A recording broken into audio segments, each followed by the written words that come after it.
안녕, 스토리캐시야. 이번엔 누군가에게 납치되었던 경험담 12가지를 모아봤어. 그럼 시작할게. 첫 번째 이야기. 2살이었던 동생과 4살이었던 나는 반복되는 납치의 희생양이었어. 우리 아빠는 우리 생활 전반에서 마치 위협적인 그림자처럼 뇌손상과 중독의 늪에 빠져 엄마의 품에서 우리를 반복해서 납치하곤 하던 사람이었어. 우리가 우는 소리를 내기라도 하면 잔인한 매질이 우리를 기다리고는 했어. 그런 다음 우리는 옷장에 갇혀 어둠 속에서 굶주림에 신음하며 기도했었어. 이런 납치는 어머니의 흐릿한 의식이 마침내야 우리의 부재를 인식하고 도움을 구하는 데까지 걸리던 시간에 따라 짧게는 2주에서 길게는 6개월까지 길어지고는 했어. 욕심에 사로잡힌 우리 아빠는 정부 보조금을 비롯한 각종 복지 시스템을 악용하려 했고 심지어는 우리 외할머니에게까지 돈을 갈취하려 했어. 하지만 그 외할머니가 바로 우리의 마지막 희망이 되어주셨어. 외할머니는 자신의 자원과 영향력을 총동원하여 경찰이 그를 끊임없이 추적하도록 만들었어. 그 시기에 내 기억은 두려움과 고통으로 아주 흐릿해. 그럼에도 불구하고 하나 선명하게 떠오르는 게 있어. 유니폼을 입은 경찰관이 그의 휘장을 빛내며 어두워진 우리의 감옥에 빛을 가득 채우며 문을 여는 그 모습. 그 후로 수년간 나는 어두운 곳만 보면 공포에 떨고는 했어. 게다가 지금도 빛바랜 갈색머리와 콧수염이 있는 남자의 모습은 내 오금을 저리게 만들더라고. 나는 41살에 이혼 후 우리 아이들의 눈 속에서 내 동생과 나의 모습을 보았어. 과거에 날 괴롭히던 유령이 다시 나타나기 시작했지.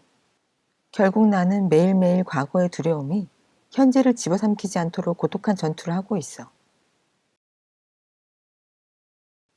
두 번째 이야기. 난 6살이었고 납치가 만연했던 나라에 살고 있을 때의 일이야. 다행히도 우리는 도둑질이나 납치가 없는 안전한 동네에 살고 있었고 따뜻한 마음씨를 가진 이웃들에게 둘러싸여 살고 있었어. 그리고 우리 집은 큰 대문으로 보호되어 있어서 언제나 안전함을 느꼈지. 어느 화창한 아침에 나는 앞마당에서 장난감을 가지고 놀고 있었고 엄마는 집안에서 바쁘게 움직이고 있었어. 그런데 갑자기 대문에 노크 소리가 들려왔지. 호기심에 나는 그게 누구인지 확인하러 갔어. 문구멍을 통해 보니 거기에는 물 한 잔을 부탁하는 100살은 돼 보이는 노인이 있더라고. 나는 도와주고 싶은 마음에 대문을 열었는데 그는 갑자기 나를 바로 잡아갔어. 그 후에 무슨 일이 벌어졌는지 잘 기억나지 않아. 하지만 나중에 내가 있는 곳은 우리 집에서 멀리 떨어진 미지의 장소였어. 나를 해하진 않았지만 내 입맛에 맞지 않는 음식을 주려고 하더라고. 나는 매우 까다로운 입맛이었기 때문에 과일만 먹었거든. 그들은 내 몸값을 요구했고 그 몸값이 얼마였는지는 지금도 모르겠어. 그들은 나를 하루 종일 방에 가둬두고 입에는 테이프를 붙이고 손과 발에는 줄을 묶었어. 하지만 며칠 후 경찰이 그들을 붙잡아 감옥에 가두었어. 그 후 곧바로 우리 부모님은 다른 나라로 이사하기로 결정했어. 그 나라에서는 어린이도 노예로 팔려갈 수 있었던 걸 생각하면 소름이 돋는다니까. 지금 난 20살이 되었는데 그때 그런 일이 있었음에도 꽤 행복하게 살았어. 그런 과거의 충격이 있었지만 어쨌든 나의 삶은 계속되고 있거든. 세 번째 이야기. 14년 전 나의 인생에 큰 변화를 가져온 경험이 있었어. 우리가 생각할 수 있는 방법들과는 다르게 말이야. 나는 당시 19살이었는데 나의 전 남자친구가 절박한 마음으로 나를 납치했어. 그는 나를 차 트렁크에 넣어두려 했고 그의 계획은 아무도 몰랐지. 8시간 동안 나는 그 안에 갇혀 있었고 그 사이에 뒷좌석으로 옮겨 앉았어. 경찰이 그의 차를 발견해서 빠른 속도로 추격을 했고 그의 차는 나무에 충돌했지. 그는 그 행동 때문에 4년 동안 복역했고 지금은 평범한 아내와 새 아이와 함께 일반적인 생활을 하고 있어. 대부분의 사람들은 이 사건이 나에게 큰 상처를 줬을 거라 생각하겠지만 놀랍게도 이 일은 나에게 그렇게 큰 영향을 주지 않았어. 나는 그것을 과거로 남겨두고 그 일이 나를 정의하지 않도록 앞으로 나아갔지. 네 번째 이야기. 내가 어릴 적 얘기야. 우리 부모님 사이에서 열악한 이혼 소송이 진행되는 동안 엄마는 아빠에게 경제적으로 의존하고 있었기 때문에 나에 대한 양육권을 잃을까봐 두려워했어. 캐나다와 미국의 이중국적을 가진 엄마는 도망갈 기회를 엿보고 있었던 것 같아.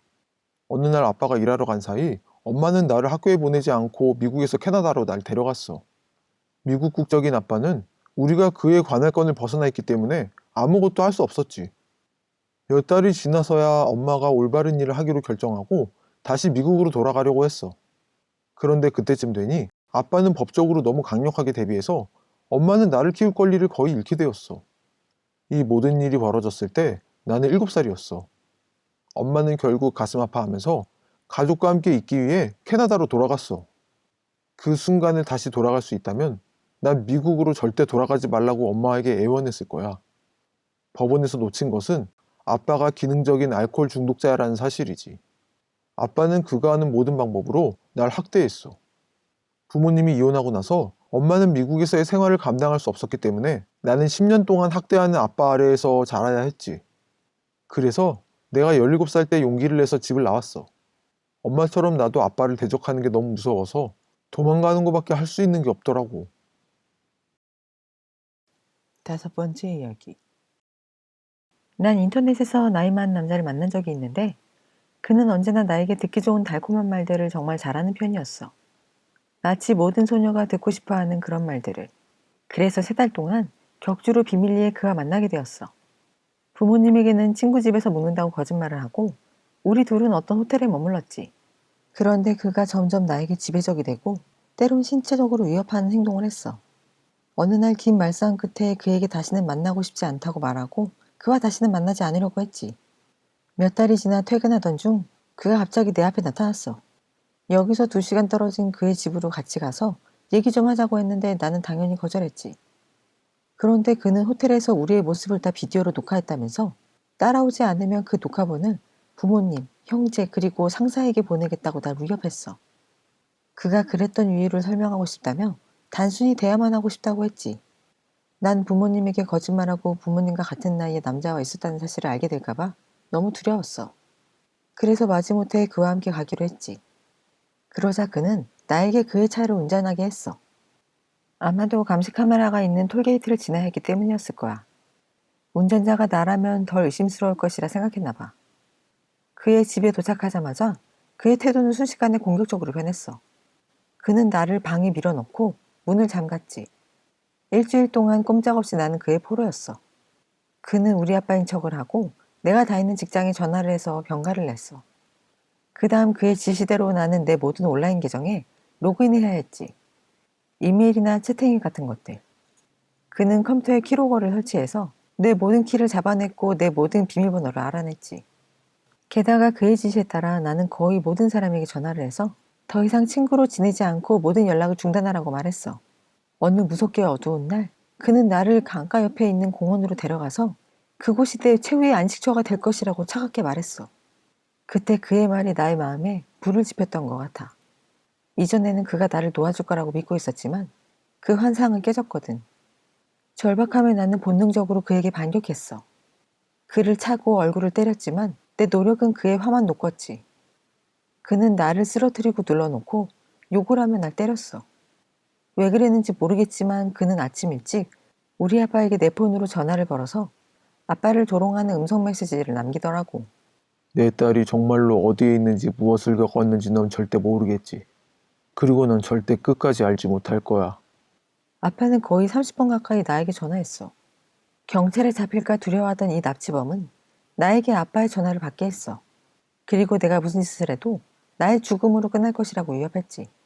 그래서 나는 두려움에 떨며 아빠에게 친구들과 술을 마셨고 메시지는 그냥 친구들 중 한 명의 장난이라고 했어. 하지만 아빠와 나는 우리만의 비밀 코드 같은 게 있었지. 어릴 때 내 주변에 항상 나를 괴롭히는 친구가 있었거든. 아빠는 그런 경우를 위해 코드를 만들었었어. 시작은 아빠가 오늘 밤 레슬링을 볼 거냐고 나에게 물어보고 내가 예라고 대답하면 여기 머물고 싶다는 뜻이고 아니라고 대답하면 나를 구해달라는 뜻이었지. 아빠와 전화를 하던 중 아빠는 10년 만에 처음으로 내게 오늘 밤에 레슬링을 볼 거냐고 물어봤어. 나는 바로 아니라고 대답했지. 그걸 듣고 아빠는 곧 경찰에 전화했고 내 친구들에게 연락하려고 노력했대. 결국 내가 이 사람에 관해 얘기한 친구에게 연락했는데 그 친구는 그 사람의 모든 정보를 알고 있어서 경찰에게 그 주소를 알려줬지. 결국 24시간 안에 나는 안전하게 집에 돌아왔어. 모든 사실을 고백하고 나서 내 전화는 걱정하는 친구들의 전화로 폭주했어. 그 이후로는 어디를 가든 여러 아는 사람들에게 어디에 있을지 누가 함께 있을지 꼭 알리는 편이야. 또한 항상 호신 도구를 가지고 다니고 온라인에서는 더 이상 낯선 사람을 만나지 않아. 내가 31살인 지금도 이 기억은 나를 가끔 괴롭히곤 하더라고. 6번째 이야기. 내가 어렸을 때 우리 가족은 고향인 파키스탄을 방문했었어. 우리가 방문한 곳처럼 파키스탄의 시골 마을. 그러니까 200명 정도 사는 작은 마을에 미국에서 사람이 오면 큰 이슈가 되더라고.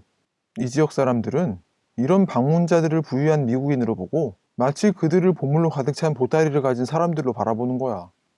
어느 날 나는 마을의 낡은 구멍가게 뒤편에 있는 대충 지어진 오락실에서 게임에 몰두하다가 사촌이 이제 집에 가자 라고 한 말을 듣지 못했나 봐. 게임을 계속하다 보니 어떤 두 남자가 다가와서 내 게임 실력을 칭찬하더라고. 내가 펀자브어 대신 영어로 대답하자 그들은 내가 미국인임을 알아차린 것 같아. 난 앞으로 무슨 일이 벌어질지 전혀 예상 못했는데 그들은 나를 강제로 끌고 어디론가 가더라고. 그때 정말 눈부신 대낮이었는데 결국 나를 어떤 집으로 데려갔어. 안에 들어가니 그들의 어머니로 추정되는 노인 여성이 나를 보고 화들짝 놀라 나에게 무슨 일이 있었는지 물어봤어. 그들은 그녀의 말을 무시하고 나를 방에 가두었지. 난 계속 울면서 문을 두들기고 있었는데 조금 있다가 그 노인 녀석이 나를 풀어주고 도망가라고 했어. 나는 길을 잃고 달렸지만 오락실을 발견하고 곧 집으로 가는 길을 찾을 수 있었지. 생각해보면 파키스탄에서 어린이들에게 일어날 수 있는 끔찍한 일들은 얼마든지 있는데 그래도 집에 무사히 돌아왔으니 그나마 나는 행운아였을 거야. 7번째 이야기. 어릴 적 아빠 집에서 살던 나는 하굣길에 엄마에게 납치당했었어. 내가 엄마와 함께 있는 것이 이상할 건 없다는 걸 알면서도 너무 무서웠어.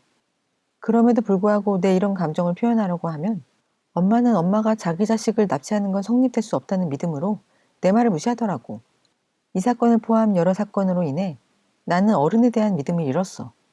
내가 어른이 되어서도 그 일이 내 시각에 영향을 미치고 특히 부모란 사람들이 학교에서 아이들을 안전히 데려오는 것에 관한 불평불만 하는 것을 들을 때마다 그렇게 느껴져. 가족 간의 납치는 현실이고 낯선 사람에게 납치당하는 것만큼 아니면 그보다 더 나쁜 트라우마를 줄 수 있어. 다행히 우리 엄마는 그저 주목받고 싶었던 것 뿐이었지. 8번째 이야기. 내 생의 가장 어두운 시기에 나는 세르프스카 공화국 군대에 의해 다른 20명과 함께 장갑차 앞에서 행진하도록 강제로 동원되었던 적이 있어. 우리가 인간방패로 사용되는 2주 동안 4명은 큰 부상을 입었고 3명은 사망했어. 어느 날 내가 상처 입은 장교의 다리를 치료해야 하도록 선택받았을 때 그걸 빌미로 나와 또 다른 여성의 석방을 협상해냈었어. 이 경험은 오랫동안 트라우마로 남아 나의 모든 열정을 빼앗고 전쟁을 견디려는 모든 의지를 사라지게 했었어. 오늘까지도 나는 항상 전쟁을 깊이 혐오하며 그것을 시작하는 사람들을 깊게 원망하고 있지. 9번째 이야기. 내가 11살쯤 되었을 때 이웃집 여자가 날 납치했었어. 50대 중반의 독신 여성이었는데 항상 정말 착한 이미지를 가진 여자야. 학교에서 집에 돌아오면 항상 옆집 현관에서 나를 반겼었지. 그날도 어김없이 손을 흔들어 나를 불렀어. 난 그 집 현관으로 갔고 그녀는 내게 수제 미트로프를 먹고 싶냐고 물어보더라고. 나는 미트로프를 정말 좋아했기 때문에 먹고 싶어요 라고 답했지. 밖으로 나와서 접시를 갖고 올 줄 알았는데 대신 그녀는 나를 집 안으로 부르며 지하실에 앉아있으라고 하더라고. 좀 이상하다고 느꼈지만 그녀를 따라 지하실로 내려가 소파에 앉았어. 그녀는 미트로프를 한 접시 가져다 주었고 나는 그 지하실에 있던 TV로 포켓몬을 보면서 그걸 다 먹었던 것 같아. 그 집 냉동고에는 아이스크림들로 가득했어. 밥을 다 먹고 나서 집에 가야 한다고 했더니 우리 부모님이 잠시 외출을 하셔서 대신 날 좀 봐달라고 말했었대. 왠지 거짓말 같아서 좀 이상했지만 일단 받아들였어. 그리고 집에 가서 게임보이를 가지고 오고 싶다고 말했지만 그녀는 우리 부모님이 절대 눈을 떼지 말고 날 돌봐달라고 했다는 거야. 난 맨인 블랙을 보다가 결국 잠들었고 깨어나서 밖에 나가려고 했더니 문이 잠겨 있었어. 테이블 위에는 내가 일어났을 때 먹으라는 듯 바나나 푸딩을 남겨놓았더라고. 그래서 그냥 그걸 먹고 다시 잠들었어. 새벽 5시쯤 그녀가 문을 열고 나를 깨우며 집에 가고 싶냐고 물었어. 눈가가 젖은 걸 보니 울고 계셨던 것 같아 보였지. 나는 네라고 대답하자 그녀는 나를 집에 보내주더라고. 우리 부모님은 나에게 지금까지 어디 있었냐고 했고 나는 학교 끝나고 친구 집에 갔었다고만 말했어. 당시엔 휴대폰이 없어서 하루 종일 연락이 안 되는 게 그리 이상한 일은 아니었거든. 다음 주 월요일에 그녀가 현관에 보이지 않길래 그 집 문을 두드렸어. 곧 그녀가 나와 현관에서 우린 이런저런 얘기를 나눴지. 그날 밤에 대해서는 얘기하지 않았어. 아마 그녀는 내가 무슨 일이 있었는지 모르고 있다고 생각했을 거야. 말은 안 했지만 몇 년 전에 그녀는 아이를 잃게 된 일이 있었다는 것을 알게 되었어. 그래서 그 마음의 공백을 나로 메우고 싶어 했던 것 같아. 나는 그 일로 인해 그녀를 미워한 적은 없어. 나중에 이사 갈 때까지 학교 뒤에서 거의 매일 그녀의 베란다에 앉아서 우주에 관한 흥미로운 사실들을 열심히 말하곤 했어. 그리고 그녀는 항상 즐겁게 내 얘기를 들어줬지. 10번째 이야기. 고등학교 시절 나는 종종 우리 동네에서 조깅을 했어. 여러 번 그런 상황에서 느리게 운전하면서 나에게 태워줄까 하며 다가오는 나이 든 남자들의 음산한 눈빛을 느꼈지. 심지어 몇몇 여성들도 나를 차에 태우려 했어. 특히 빈티지한 녹슨 빨간색 벤을 몰던 한 남자가 꽤나 긴 시간 동안 나를 뒤쫓았던 날을 잊을 수 없어. 그의 눈에는 포식자 같은 눈빛이 스쳤고 차 창문으로 상체를 드러내며 내게 접근했어. 도망치려고 여러 번 방향을 바꿨고 길을 건너려는 척하면서 벽돌담을 뛰어넘어 낯선 사람의 집 뒷마당으로 들어갔어. 그러자 큰 개가 내게 달려왔지만 그 남자보다는 개와 대면하는 게 훨씬 나았지. 내 예상과 달리 개는 나를 공격하지 않고 다정하게 핥아주었어. 그 집의 노인이 밖으로 나와 내 상황을 설명해 주었고 나는 그와 함께 그의 클래식한 제규어를 수리하는 데 몇 시간을 보냈어. 상당한 시간이 흐른 후에야 안심하고 집으로 돌아갈 수 있었지. 당시 나는 17살의 소년이었는데 이 경험을 통해 여성들이 얼마나 자주 두려움을 느끼는지 생각하게 되었어. 11번째 이야기. 나는 7살 때 아버지에 의해 납치당했었어. 지금 돌이켜보면 그것은 나에게 있어 가장 좋은 결정이었지. 나는 음주 문제가 있는 어머니와 그녀의 불안정한 남자친구도 함께 살고 있었어. 신체적인 학대는 받지 않았지만 내가 겪은 정신적인 상처와 방임은 정말 끔찍했지. 아버지는 나를 만날 권리가 있었기 때문에 격주로 나를 데려갔어. 어느 주말 아버지는 아무도 없이 음식도 거의 없는 집에서 나를 발견했어. 그러자 아버지는 나에게 짐을 싸라고 했고 우리는 친척, 친구, 심지어 라스베가스의 호텔까지 다양한 곳에서 숨어 있었어. 그것은 어린 나에게 예기치 않는 모험처럼 느껴졌지. 아버지의 여자친구 집에 숨어 있을 때 경찰이 찾아왔던 기억이 아직도 선명해. 결국 아버지는 나에 대한 주요 양육권을 확보했고 나는 어머니와의 끔찍한 삶으로 돌아갈 필요가 없어졌어. 만약 내가 그곳에 머물렀다면 어떻게 됐을지 상상도 안 돼. 그래서 아버지에게 진심으로 고마워하고 있어. 12번째 이야기. 최근에 나는 무기소지 허가증을 받게 되었고 내 여자친구도 그것을 받을 수 있도록 도와주고 있어. 이상한 사람들로부터 우리의 안전을 지키기 위해서야. 나는 피터 무어라고 하고 이라크에서 가장 오래 포로로 잡혀있던 사람이야. 2007년 4월 나는 아메리칸 IT 컨설팅 회사 베어링 포인트에서 일하기 위해 이라크로 갔어. 내 주요 업무는 재무부의 내부 컴퓨터 시스템을 사용하여 재무보고서를 작성하는 것이었지.